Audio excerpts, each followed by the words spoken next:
Glória a Deus, irmãos. Ah, por volta do século XVIII, irmãos, ah, muitas coisas começaram a acontecer no mundo. O mundo estava em ebulição porque a ciência estava tendo acessos e estava ganhando espaço. E nesse contexto de mundo do século XVIII, irmãos, ciências como a psicologia ou as suas variantes estavam se desenvolvendo. E estudos já antigos, até anteriores a isso, como o estudo do marketing e afins, já estavam bem consolidados, mas nesse período da história começou algo que hoje tem gerado muitos problemas. As pessoas têm buscado uma solução para as igrejas e o crescimento das igrejas. Eu quero compartilhar com vocês hoje um texto que vai falar um pouco sobre qual é a verdadeira receita para que uma igreja seja saudável e para que ela naturalmente seja viva e frutífera como deve ser. Convido vocês a abrirem as suas Bíblias no livro de 1 Tessalonicenses.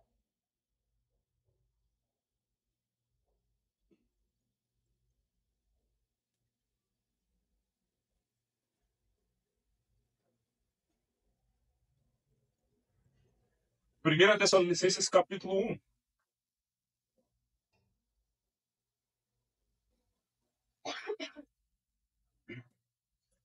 Amém? Amém. A partir do verso 1. Paulo, Silvano e Timóteo, a igreja dos Tessalonicenses, em Deus Pai e no Senhor Jesus Cristo. Que a graça e a paz estejam com vocês. Sempre damos graças a Deus por todos vocês, fazendo menção de vocês em nossas orações e sem cessar, lembrando-nos diante de nosso Deus e Pai da operosidade da vossa fé que vocês têm, da dedicação, do amor de vocês e da firmeza da esperança que tem em nosso Senhor Jesus Cristo. Vamos orar? Pai amado, em nome de Jesus, ó Deus, nós pedimos mais uma vez que a tua palavra se cumpra em nossas vidas, como sempre tem sido. Te pedimos que todo empecilho, Senhor, que possa estar tentando impedir de nós conseguirmos entender aquilo que o Senhor tem para nós hoje, seja retirado pelo teu próprio poder. Te pedimos que o Senhor esteja preparando o nosso coração e que esta palavra, Senhor, caia em solo fértil, gerando frutos, ó Pai, de acordo com a tua vontade. É o que te pedimos no nome de Jesus. Amém e amém. Glória a Deus. Irmãos, o apóstolo Paulo, o maior escritor do Novo Testamento, com certeza um dos maiores escritores da Bíblia, está nesse momento redigindo, uma carta para uma das igrejas que ele plantou. O apóstolo Paulo, às vezes a gente tem uma interpretação um pouco equivocada de alguém que se converte e já sai pregando o evangelho. Não que isso não tenha acontecido, mas não aconteceu com a percepção que temos. Ele passa, sim, por um processo de conversão milagroso, em que ele tem um encontro com o próprio Cristo, e nesse processo ele não vai imediatamente ao campo missionário. Ele começa um processo de aprendizado, de tratamento, e isso demora até mais de uma dezena de anos. E quando ele está pronto, não por ele mesmo, eu creio, mas pela própria graça de Deus, ele vai e ele começa o processo das viagens missionárias. Esse contexto aqui, em que ele está escrevendo essa carta, é o contexto da segunda viagem missionária. Muito provavelmente ele está em Corinto, uma de outras igrejas que ele participa e é o fundador, e ele está escrevendo essa carta para os irmãos de Tessalônica. Nesse contexto, irmãos, as igrejas são novas, tanto a igreja de Corinto quanto a igreja de Tessalônica. Mas existe uma diferença que é latente nas duas. Se a gente ler as cartas aos Coríntios, a gente vê um Paulo quase que enfurecido pela postura dos coríntios, porque eles eram, e Paulo cunha um termo, que é dito pela primeira vez por ele, que são de cristãos carnais. Eles eram cristãos, mas eles eram carnais. Eles tinham condutas inadequadas, eles tinham imoralidade sexual, eles tinham desejos impuros, e Paulo ainda ressalta que eram tão impuros que até para os ímpios eram impuros. Olha que loucura. Um ímpio não fazia ou não deveria fazer o que eles, enquanto cristãos, estavam fazendo. Essa era a igreja de Corinto. Corinto era uma das maiores cidades da época, era uma metrópole, um local onde pessoas do mundo se interagiam, e alguns alegam que também era por isso que aquela cidade tinha tanta imoralidade. Esse é um ponto que eu já quero que comece a florescer dentro do seu coração, irmãos. As circunstâncias nunca podem moldar aquilo que você pensa, faz ou sente. Sempre haverão circunstâncias em momentos, em alguns poucos, entenda isso, irmãos. Em alguns poucos momentos as circunstâncias te favorecem. Em muitos momentos ela é neutra. E em tantos quantos ou mais ela é prejudicial. Então você nunca pode pautar a sua vida pelas circunstâncias. Porque Tessalônica é uma cidade grande, também uma metrópole, também uma cidade cosmopolita, também uma cidade que é uma das capitais do mundo. Aqueles dias. Também tinham pessoas de todas as regiões. E se alguém já passou por cidades grandes, sabe como funcionam cidades grandes. Ela tem toda aquela parte bonita, turística, tem todas as oportunidades de emprego, mas tem o submundo, em que numa cidade como a nossa, aqueles que são daqui de Bombinhas, a gente não vê, ou pelo menos mal vê. Mas aqueles que já passaram por grandes metrópoles, como eu já passei, a gente vê uma realidade que você chega a duvidar daquilo que os seus olhos estão vendo. Essa é também a característica daquela região aonde está aquela igreja. Então, Paulo ele escreve as duas cartas para igrejas que têm, entre aspas, o mesmo contexto social. Fundadas mais ou menos na mesma época, mas com resultados incrivelmente diferentes. A igreja de Corinto está rastejando para fazer o básico, enquanto a igreja de Tessalônica está recebendo congratulações de Paulo, aquele que não passa batido em nada e por ninguém, sobre o sucesso do evangelho naquela região. E é interessante a gente ver como os olhos de alguém espiritual conseguem exortar e admoestar, mas também conseguem incentivar, porque isso faz parte do corpo de Cristo. Paulo tinha esse cuidado, exortava os que precisavam de exortação, mas incentivavam aqueles que tinham ou que estavam conseguindo ter algum êxito. Amém? Então, o primeiro ponto que eu gostaria que ficasse muito frisado no seu coração. Circunstâncias parecidas, contextos dentro da igreja completamente diferentes. Vocês acham que tinha pessoas especiais lá dentro? Vocês acham que tinha pessoas melhores lá dentro? Eram apenas pessoas. Pessoas são sempre pessoas. Pessoas são sempre pessoas. Voltando ao ponto que eu trouxe no início, falando de quanto o século XVIII foi muito bom para muitas áreas, mas hoje a igreja do mundo, especialmente a igreja brasileira, colhe maus frutos de pessoas que tentaram tratar a igreja do Senhor como se fosse uma empresa, trazendo princípios de crescimento ou de fortalecimento que se vêem dentro de cursos de treinamento, em que os cursos de treinamento são muito bem-vindos. Mas a igreja do Senhor se sustenta sobrenaturalmente, e não por técnicas e conceitos humanos. Essas técnicas, no passado, com a evolução da psicanálise, da psicologia e de tudo isso, com o advento de um mundo em ebulição, com um contexto de igreja nascendo, o nosso modelo de igreja reformada tem 500 anos, mas nesse século XVIII está surgindo uma igreja, um modelo de igreja, que são as igrejas pentecostais, que hoje estão com 100 e poucos anos. Por volta começou ali no ano 1906. O mundo está em ebulição. A mídia começa a crescer. Poucos anos depois, já nos Estados Unidos, as rádios começam a tomar conta. Os evangelistas vão para as rádios e eles começam a pregar um evangelho. E hoje a igreja do Senhor cresceu, irmãos. Só que ela é tão grande quanto o oceano. E tão rasa quanto uma poça d'água. Tão grande quanto o oceano. Porque as rádios americanas, os canais de televisão americanos, passaram os oceanos, chegaram em todo o mundo, não só dos americanos, mas dos europeus também. E a igreja do Senhor cresceu, mas ela cresceu em tamanho, mas infelizmente não cresceu na mesma proporção em profundidade. O apóstolo Paulo ele começa essa carta, então, falando em quem está naquele contexto, ele, Timóteo e Silvano. E eu quero, de tudo, desses 3 versos que eu li, e depois eu quero ler mais alguns com vocês, mais para a parte final, eu quero me ater no verso 3.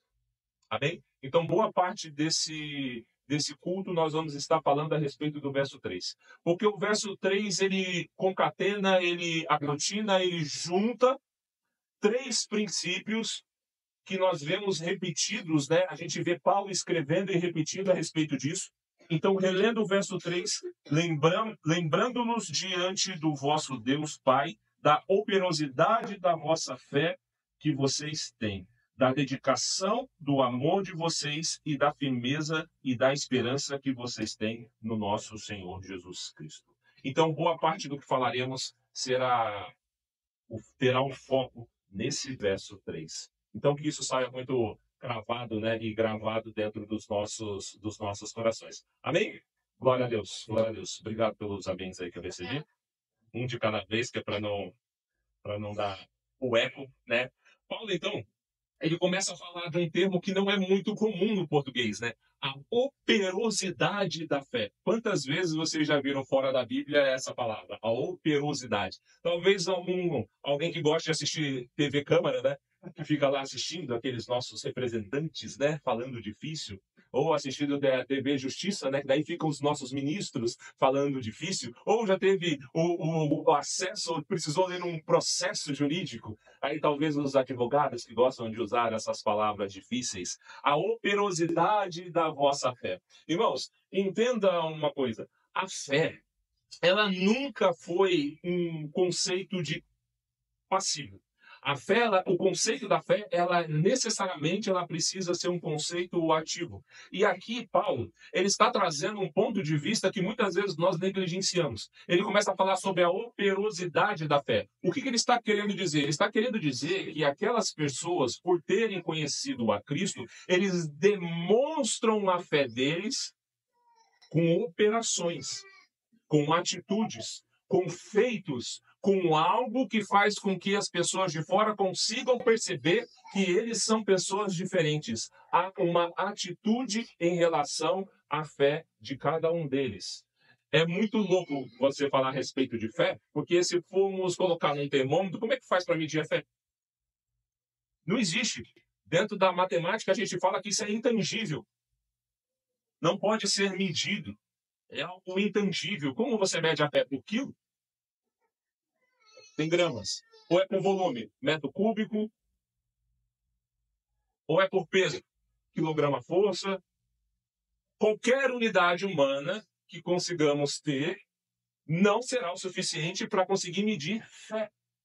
Mas, ainda que ela não possa ser pesada, ainda que ela não possa ser medida, ainda que ela não possa ser contada, ela pode ser demonstrada. Paulo, então, fala da operosidade da fé daqueles homens, daquela região. Homens num contexto social muito semelhante aos quase vizinhos, não tão próximos, corintos. Homens que receberam o evangelho da mesma forma que eles receberam. E alguém poderia dizer, né? Olha que loucura. O evangelho, quando ele encontra uma terra fértil, ele prospera, irmãos. E não existe terra fértil que não seja o coração do homem.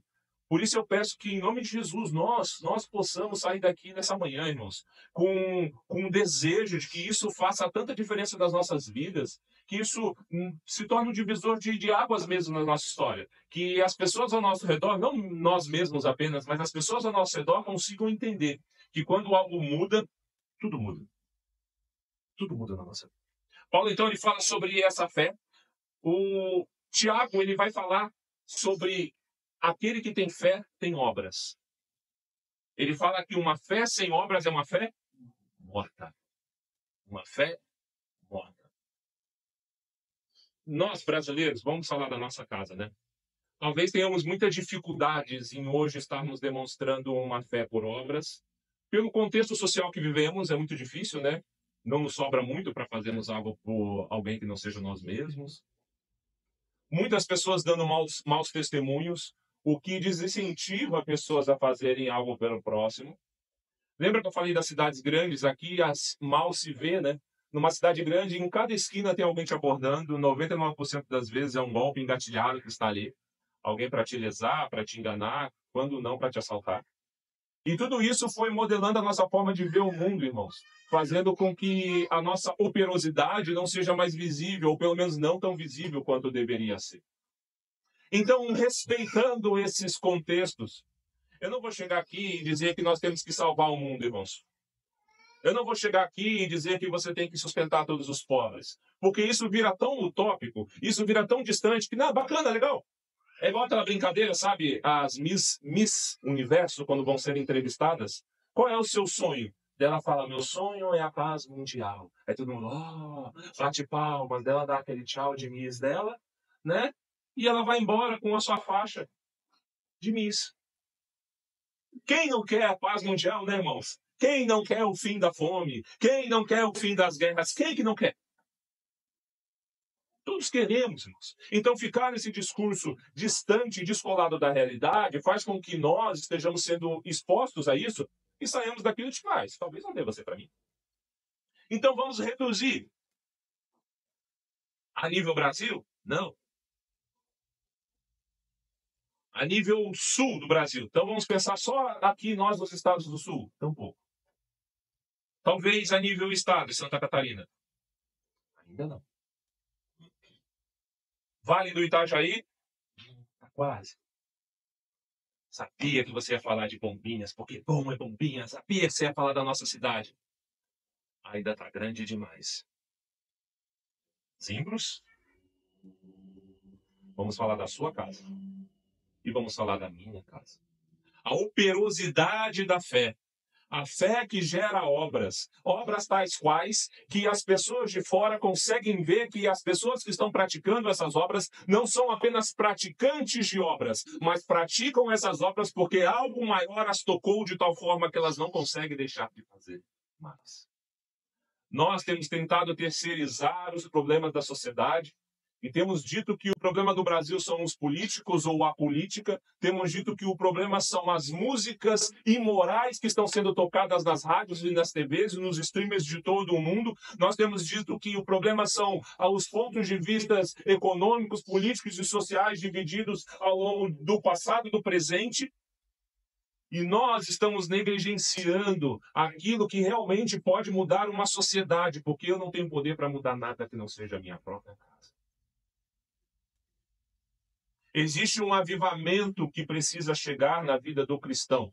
O problema é que por mau entendimento e mau ensino também, nós cremos num avivamento externo, em que a igreja, enquanto prédio ou enquanto instituição, é responsável por isso. Lê do engano.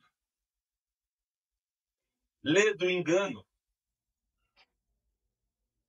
A mudança começa dentro das nossas casas e, por começar dentro das nossas casas, toma as ruas de cada bairro, de cada cidade, de cada país. E se espalha pelo mundo. É como um vírus, ou pelo menos deveria ser como um vírus. Por esses dias eu vi um experimento em que estavam tentando se provar o quão rápido um vírus se espalha.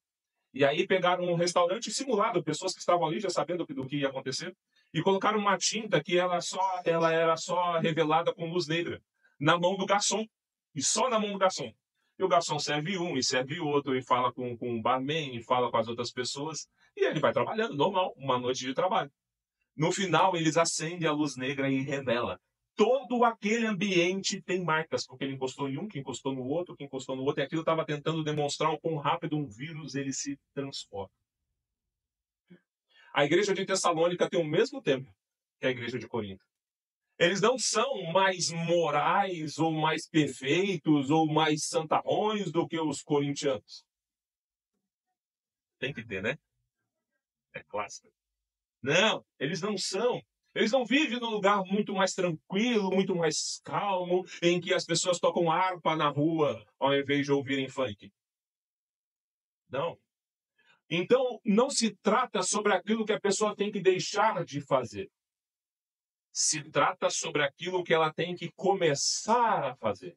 Isso é muito importante, irmãos. Eu vou dar um exemplo bem prático. Se você não fez, conhece alguém que já fez dieta.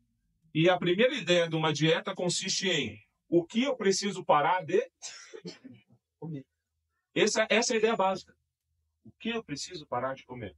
E se você já fez ou conhece alguém que já fez, muito provavelmente já conheceu a falha miserável. Falhou miseravelmente na dieta. E por que isso acontece? Porque a preocupação foi muito maior sobre o que tem que se parar de comer do que sobre o que se tem que começar a comer. Toda vez que um cristianismo esbarra só numa moralidade, esse cristianismo não gera mudanças, porque ninguém consegue sustentar a sua moralidade sem o poder de Deus por todo o tempo. Aleluia. O evangelho nunca pode ser baseado apenas na moralidade, ainda que, por causa dele, a nossa moralidade ela é afetada. Ou não? Ou nós continuamos tendo a mesma moralidade que tínhamos antes? Esperamos que não. Esperamos que a minha mente esteja sendo transformada dia após dia. E que as minhas obras sejam tão visíveis que mostrem que eu sirvo a alguém maior do que eu. E não simplesmente que eu sou um generoso com um cartão de crédito com bastante limite. Vocês entendem que não é apenas fazer, mas é fazer de tal forma que a percepção de todos ao seu redor seja de que tem alguém maior do que eu pedindo para que eu faça aquilo que eu estou fazendo.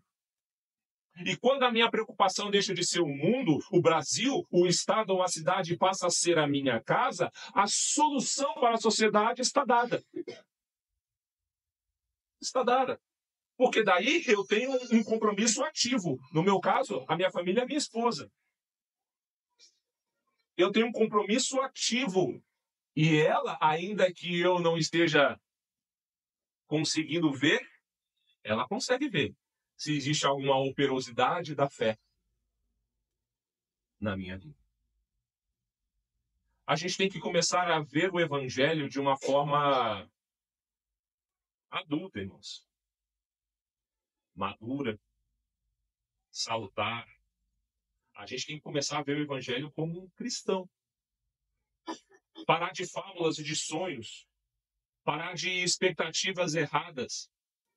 E parar de negligenciar aquilo que o próprio evangelho já nos garante e nos promete.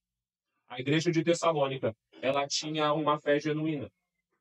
E essa fé genuína, ela era demonstrada pelas suas obras. O mundo consegue ver a Cristo pelas suas obras. Aí a gente precisa destrinchar, irmãos. E entenda, isso não é culpa minha, isso não é culpa sua. A gente cresceu num contexto em que nós nunca fomos incentivados a pensar, irmãos. E muitas vezes, quando alguns de nós éramos mais pensadores, um adulto chegava pra gente e falava assim, ó, para de pensar, que de pensar morreu. O que são obras, então? O que são obras?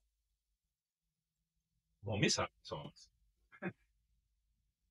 O que são obras? Obras são atos, irmãos.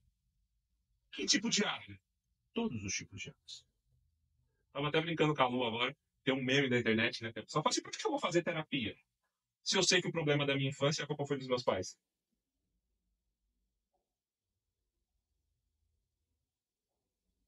Eu vivi para ver minha mãe, aos 69, 70 anos, contando da dor que ela tinha por causa da diferença de tratamento que ela recebia dos pais dela. Minha mãe com 69 ou 70 anos de idade. Ela contando da dor que ela tinha pelo tratamento diferente que tinha dentro da casa dela. A mãe dela tratava filhos de forma diferente. Operosidade da fé. Esse final de semana, irmãos, eu fui teletransportado para 35 anos atrás. A máquina do tempo existe. No meu caso, esse final de semana se chamou uma luta de boxe com Mike Tyson. Só quem tem uma data de nascimento avançado, o DNA certo, né? Vai saber o que é uma luta do Mike Tyson. Porque nas lutas do Mike Tyson eu assistia todas elas com meu pai. Tinha 7, 8 anos de idade, e a gente ficava até altas madrugadas para ver aquele homem trucidar os seus adversários em 10, 15, 20, 30 segundos. Foi bem diferente esse final de semana. Afinal de contas, ele já é um senhor de 58 anos de idade, que enfrentou um jovem de 27 anos de idade. Um jovem com todas as habilidades para ser um grande lutador, que já é. O fato não foi esse. Porque eu sou bem realista, eu já sabia que aquilo ia acontecer, era uma luta de exibição. Qualquer um que pensou diferente daquilo se enganou. E muita gente pensou diferente. Mas eu comecei a ressignificar a história, a minha história e a história do meu pai. E eu criei dentro da minha mente um pai que não erra, ou que não errou, porque ele já é saudoso. Sabendo ainda que ele errou. E não foi pouco. Só que nós, cristãos, irmãos, temos que entender que as marcas que estamos deixando na sociedade não são para que no futuro, daqui 2, 3, 5, 10, 15 anos, as pessoas que nos conheceram precisem ressignificar o relacionamento que tiveram conosco. Porque fomos pessoas tão inconstantes ou incapazes e tivemos uma fé tão inoperante que elas precisam ficar se lembrando de momentos bons dos quais acertamos. Porque se mostrar a nossa vida nua e crua, dentro da minha casa e da sua casa precisam haver obras tais quais todos os que estão ali dentro consigam perceber que você é um cristão. Precisa haver perfeição dentro da casa? Não. Mas precisa ser percebido um desejo de perfeição. O que é ser percebido um desejo de perfeição? É eu dar minhas caneladas com relação à minha esposa e ela vê o meu pior lado.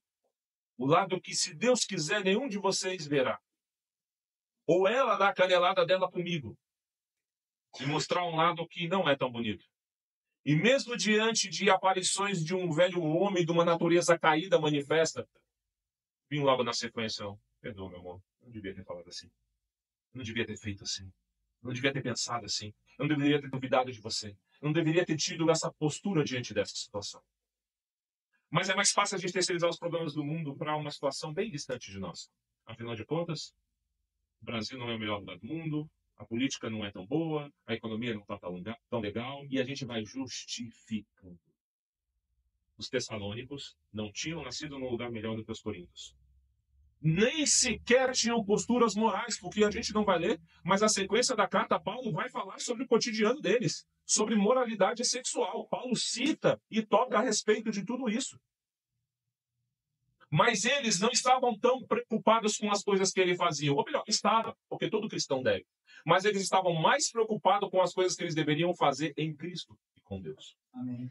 E essa foi a característica dessa fé operante, a tal ponto que isso mudava a percepção.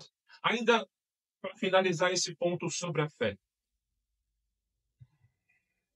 eu vou tocar nesse assunto com muito zelo e muito cuidado, irmãos, porque algumas semanas atrás eu preguei aqui, o nosso pastor e o Oscar, e todos que têm estado aqui têm tido muito cuidado e muito zelo.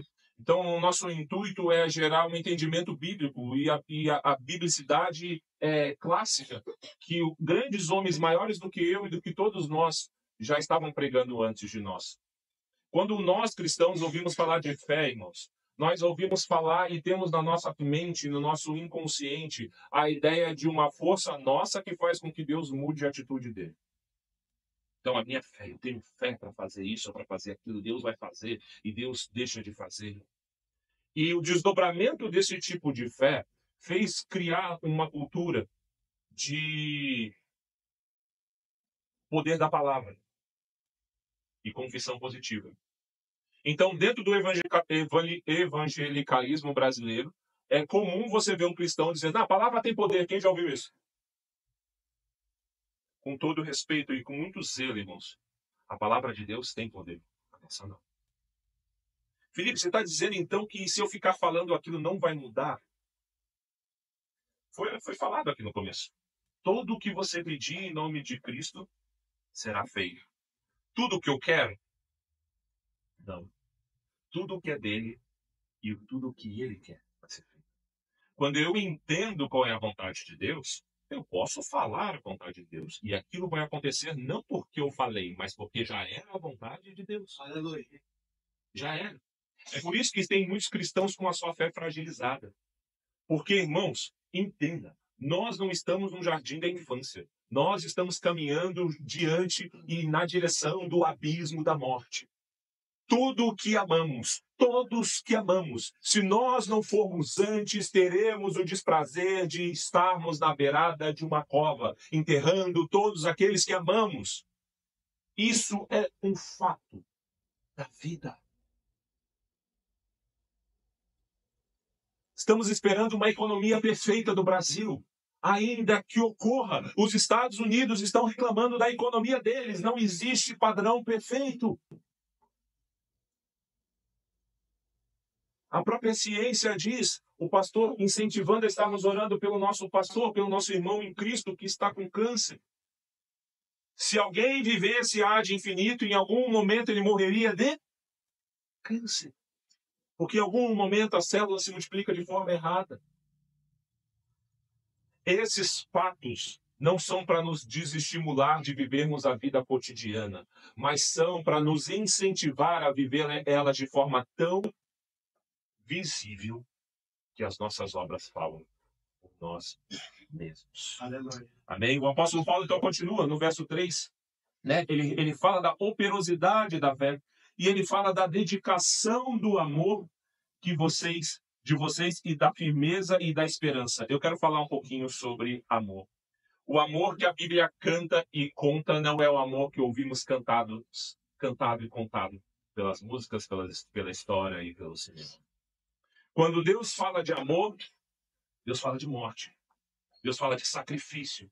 Deus fala do seu melhor ser dado pelo pior e ser esmagado para que esse pior pudesse ter acesso a ele, que é o maior. O apóstolo Paulo fala que o amor daquelas pessoas era tão visível, mas não porque eles davam coraçõezinhos, porque eles faziam, como é que é? Que é pra cá. Coraçõezinhos de dorama. Não.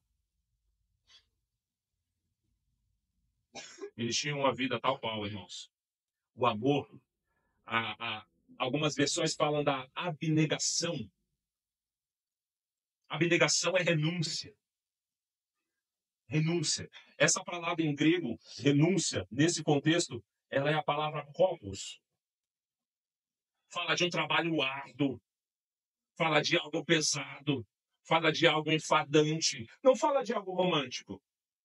Não fala de algo agradável, suave. Oh, meu amor, como você está lindo, como você está linda. Não. Esse termo fala de um amor em que cede em prol do próximo. E isso gera dor. Eu assisti um vídeo ontem que me perturbou. O pai de família chegou em casa feliz com uma televisão grande e nova. E aí na frente da casa, e a mulher filmando. E era a conquista dele. E amém, glória a Deus por isso. E ele no meio da rua, ele tira a TV já da caixa para mostrar para a família. E vê o guri dele. Não sei se alguém viu esse vídeo. Com a bola de futebol, ele dá uma bicuda na bola e a bola pega na TV, mas pega no meio, a TV até enverga. Na hora eu falei assim, eu não quero mais você como filho, eu vou me desquitar de você, eu vou te doar para colocar para adoção. E aí eu fico imaginando, lógico, o vídeo não mostra, né? Mas é o pai. O que você acha que aconteceu com o pai? Ele ficou bravo, talvez tenha dado um corretivo ali no filho que precisou de fato. Você acha que ele deixou de amar aquele filho por causa daquilo? No final das contas, quando a raiva passou, com certeza ele não... Só a televisão. É só uma televisão. Mas nem sempre isso é uma realidade. Seria bom se todos os pais agissem dessa forma. Mas se fosse uma realidade, eu não teria visto a minha mãe aos 69 anos dizendo que a mãe dela agia diferente com ela, em detrimento, ou agir diferente dos filhos, em detrimento dela. Vocês entendem que a gente tem que parar de tentar se mostrar por de fora e começar a se mostrar por de dentro? Você entende que tem gente aqui que já leu mais sobre um assunto, seja ele qual for, sobre a sua profissão, sobre política, sobre economia, sobre futebol, mas não sabe o que passa na cabeça da sua esposa. Não sabe o que está no coração do seu marido. O que ele está pensando quando ele fica deitado na cama, com os olhos abertos, talvez as mãos atrás da cabeça? O que ela está pensando quando ela está em silêncio? Lá no cantinho da sala ou ali próximo da cozinha? O que seu filho sente quando está dentro do seu quarto ou dentro do banheiro? Mas conhecem tudo sobre as suas profissões. São os melhores profissionais do mundo, são cientistas políticos, conversam sobre tudo e sobre todos, são as pessoas mais aptas para falar de N assuntos. Mas não conhecem o coração da sua própria família. Que amor é esse, hein? Que show da Xuxa é esse, hein? O amor, ele sofre, irmãos. Às vezes uma bolada na televisão. Eu fico indignado quando eu vejo uma cena, né, em que a pessoa houve uma falha de uma das partes, uma traição, e as pessoas, é isso mesmo, tem que separar, não sei o quê. Ou uma violência, o cara vai lá e não, mas não reagiu. Como diz um irmão bem crente aí, famoso na televisão, aí na internet, vocês não são crente, não. Existem comportamentos de um cristão que não são comportamentos do mundo, é por isso que a gente é cristão. O amor tolera, espera, suporta. E vocês querem ver o quão importante é o amor? No final do capítulo de Coríntios 13, que é o texto clássico sobre o amor, fala assim: agora, pois, permanecem, Coríntios 13, 13. Agora, pois, permanecem a fé, a esperança e o amor. Estes três, mas o maior destes é o amor. Você sabe por que, que o maior é o amor?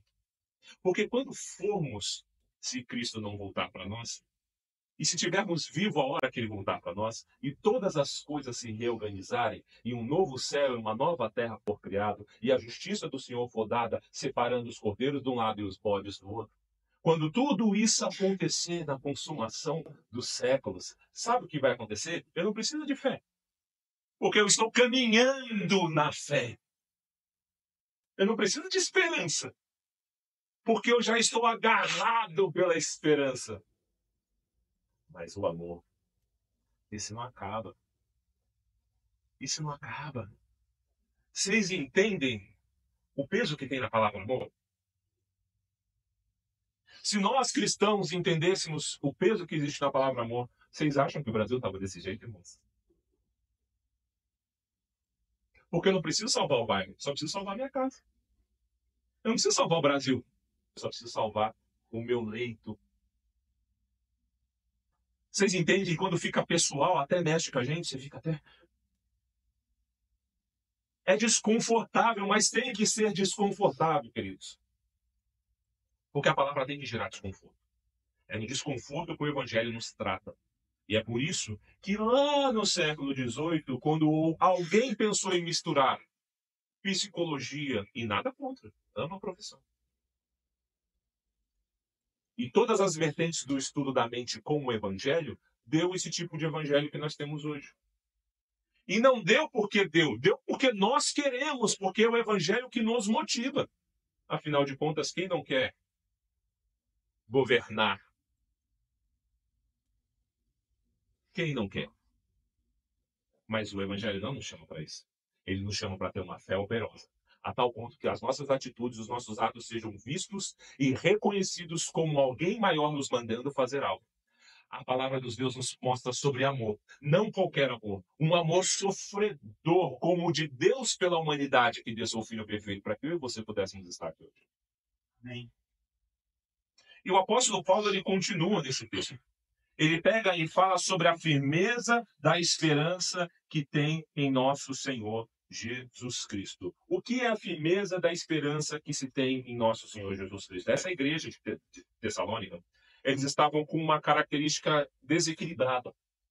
Quando eles ouviram o evangelho e receberam a notícia das boas novas, inevitavelmente dentro do evangelho tem a consumação dele, que é a volta de Cristo. Amém? Nós sabemos que ele voltará, mas será que demora? Eu fiquei sabendo que tem que construir um terceiro templo. Eu fiquei sabendo. Acredite, irmãos, ele pode voltar a qualquer momento. Nada, nem ninguém, nenhum fato histórico, nenhum contexto religioso, nenhuma condição sociopolítica e econômica do mundo pode impedir a volta de Cristo. Ah, mas todo mundo tem que ouvir o evangelho. Deixa eu parar de pregar, porque se eu não prego, todos não ouvem, se não ouvem, ele não volta. Parece distante esse pensamento. Tem coisas que nós fazemos de forma inconsciente, irmãos. E por que as pessoas têm medo do Apocalipse? A maioria dos cristãos, quando ouve a palavra Apocalipse, eles pensam em algo oculto, misterioso, algo que você precisa de uma chave, algo que você precisa saber o segredo, saber os códigos. Porque se você conhece os códigos de Apocalipse, você tem domínio sobre o mundo e sobre as pessoas. Vocês lembram o que significa a palavra Apocalipse? Revelação. Apocalipse é uma história revelada. Revelada. Está tudo lá. E por que que o cristão médio até treme os joelhinhos quando ouve falar de Apocalipse? Porque o cristão médio não tem certeza sobre a sua salvação. Por não ter certeza sobre a salvação, ele fica com medo do juiz vir julgar. Porque se o juiz vir julgar, eu me encontro condenado. E aí os mais limpinhos, vulgo religiosos, dizem, não, pode vir, senhor. Já estou até com a minha roupa nova, esperando o justo juiz. Ambos, por si próprios, estão condenados. A verdade verdadeira é que todos estão condenados se, vírgula, o Cristo não for o seu Cristo.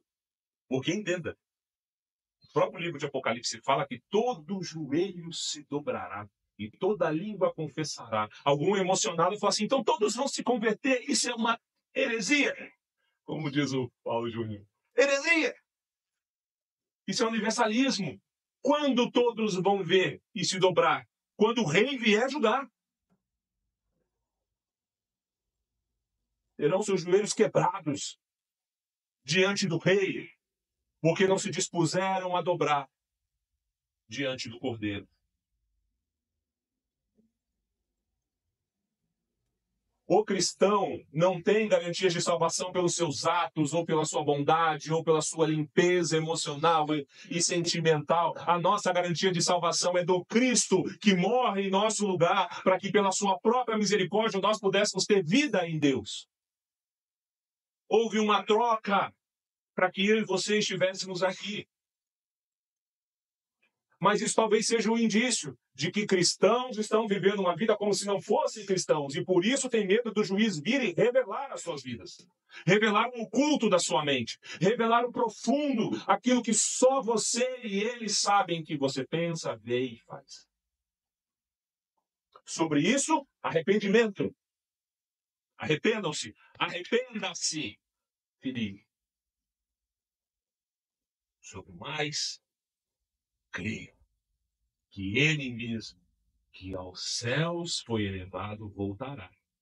Só que dessa vez com sons de trombetas, alaridos de anjos. E ele fará com que os que estiverem mortos ressuscitem primeiro, e os vivos terão seus corpos glorificados. Os tessalônicos tinham ouvido essa mensagem e eles até pararam de trabalhar.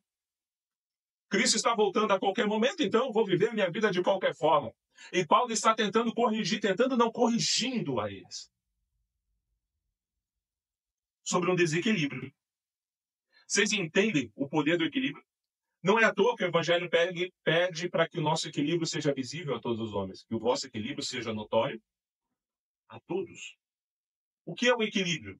É algo leve? Não. Um caminhão pode estar extremamente pesado e ainda assim equilibrado. O equilíbrio não consiste em facilidade ou em leveza. Consiste em você estar tão equilibrado, é a melhor palavra para descrever isso, que você consegue estar conforme em todas as situações. O apóstolo Paulo, ele pega e fala que a vossa esperança. Eu pergunto a vocês, como está a vossa esperança? A esperança de que Cristo vai voltar. De que tudo aquilo que nós conhecemos vai passar. Que todas as injustiças que estamos sofrendo, vendo e assistindo serão cobradas e julgadas pelo grande juiz. De que toda a morte, pranto e ranger de dentes que já fomos expostos a ela terminará.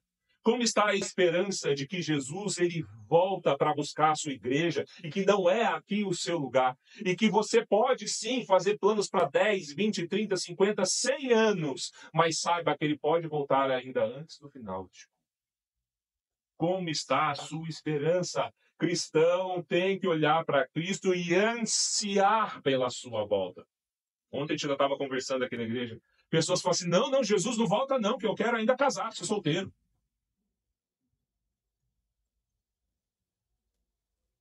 Respondo ou não? Eu quero ainda, não, quero viajar, quero comprar minha casa, quero me formar, eu quero trocar de carro, meu sonho é ter um carro vermelho. Para quando ter chapa aqui em Bombinhas, eu ganhar R$ 20 de gasolina grátis. Vocês viram essa? Ali foi em Floripa, né? São José, Palhoça. Abriu um posto da Texaco lá, as pessoas fizeram filas e filas. Todos os carros vermelhos ganhavam R$ 20 de gasolina, 20 litros de gasolina. O pessoal perdeu um dia de serviço por causa de 20 litros de gasolina. Se bem que 20 litros de gasolina no dia de hoje dá o quê? Uns R$ 14.600, né? Não, um dia de serviço. Dá mais. É um Celta, né? 20 litros de gasolina é um Celta. Por R$ 20 tá mais palpável. As pessoas ficaram ali. Não, irmãos. A nossa esperança é de que esse Cristo volta, porque isso tem que ter um fim. A morte tem que ter um fim. O pranto tem que ter um fim. Amém. O ranger de dentes tem que ter um fim. E isso terá um fim. E eu preciso crer nisso. Mas não é porque terá um fim que eu, no começo, no meio, não me importo de tal forma como que se não tivesse um fim. E eu não estou falando sobre salvar o mundo, irmãos. Eu estou falando sobre você individualmente ser equilibrado. E as pessoas ao seu redor perceber que de você emana algo maior que você. Talvez você não precise... Preste atenção nisso. Talvez não. A maioria das vezes você não precisa nem falar. Nem falar. Eu estou cansado. Eu já ouvi muito isso a meu próprio respeito. E eu estou cansado de ouvir a respeito de terceiros. Ah, mas passa o tempo e não muda.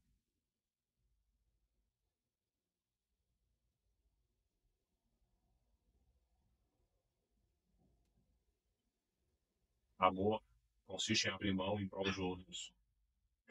Consiste em fazer coisas que você não faria se não fosse por amor. É isso que o Evangelho nos propõe, irmãos. É isso que Paulo está exortando essa igreja. É isso que está acontecendo nesse contexto. E sabe o que acontece? Quero ler com vocês agora a partir do verso 6.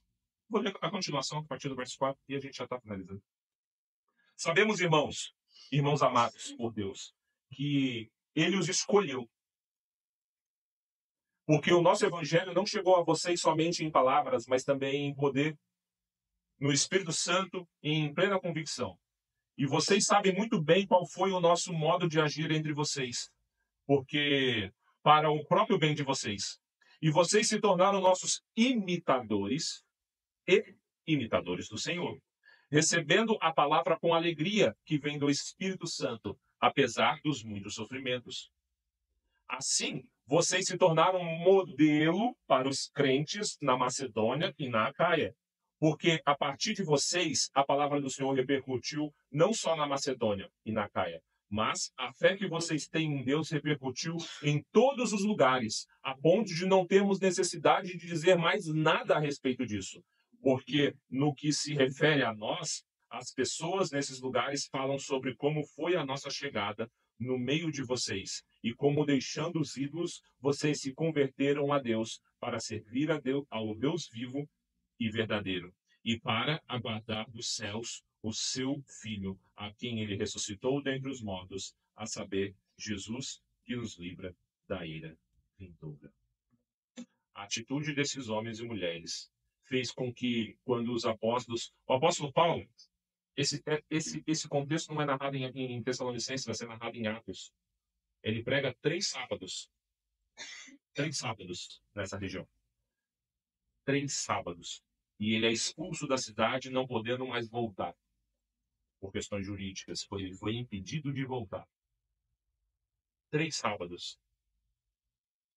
O evangelho se propaga como um vírus. Quando o hospedeiro está apto a levar ele para frente. Que a minha casa, querido e querida, e a sua casa seja uma testemunha forte a seu favor. Que a maior testemunha da minha conversão seja a minha esposa e todos aqueles que estão bem próximos de mim. Não adianta você falar que é crente. Não adianta você dizer que é cristão, se as pessoas ao seu redor não conseguirem perceber a respeito disso. É como aquela virtude que se você disser que tem, você já não tem. Se chama humildade.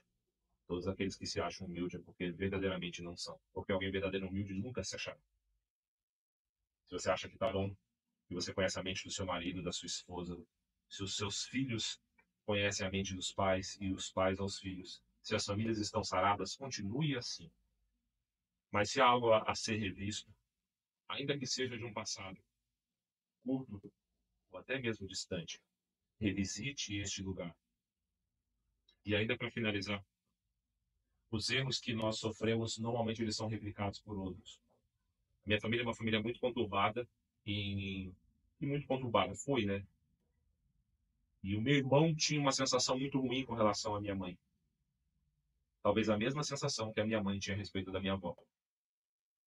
E pela graça de Deus, a minha mãe ainda antes de descer à sepultura, junto com o meu irmão, eles puderam se acertar. Falaram o que pensavam um para o outro e abraçados chorarem juntos. Minha mãe desceu à sepultura e hoje o meu irmão é um homem muito mais saudável a respeito disso. Tem coisas que precisam gerar atos. O amor gera muitas vezes prejuízo.